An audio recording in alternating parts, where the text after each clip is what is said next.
William Tyndale, one of the greatest Bible scholars in history, only lived to be 42 years old, but in that short time he changed the course of history, and with it, billions of lives.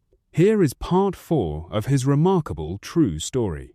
While William Tyndale was in exile in Europe translating the Bible into English, he also wrote a number of books contrasting the Bible with the teachings of the Catholic Church. This attracted the attention of Thomas More, the powerful church theologian in England who opposed the Protestant Reformation. More wanted to arrest Tyndale for heresy, but he couldn't because Tyndale was in Europe and out of his reach. So More was forced to argue with Tyndale in writing, publishing several thousand pages in response. One of the issues they disputed was what happened when someone died. Thomas More defended the Catholic Church's teaching that dead people go to one of 3 places: heaven, hell, or purgatory. Purgatory, according to the popes, is a place people go to suffer after death so that they can eventually go to heaven. But the church promised if people gave them money for indulgences, they could get people out of purgatory early. And, you guessed it, they made a lot of money. In fact, there was a famous priest named Johann Tetzel who served as the inquisitor for Poland and Saxony, who also traveled around selling indulgences.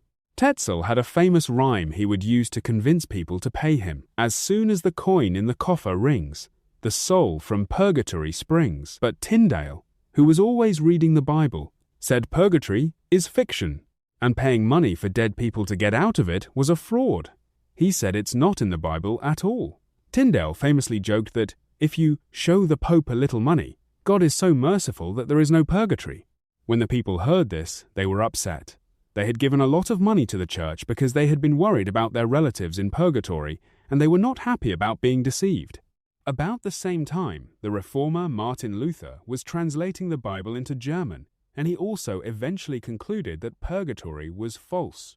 Not only did Luther condemn the sale of indulgences in his famous 95 Theses, in 1530 he also wrote a tract called Revocation of Purgatory, and said that purgatory is not taught in Scripture, and that it is an iniquity taught by the popes.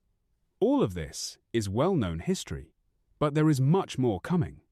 Like and subscribe so you don't miss William Tyndale, Part 5.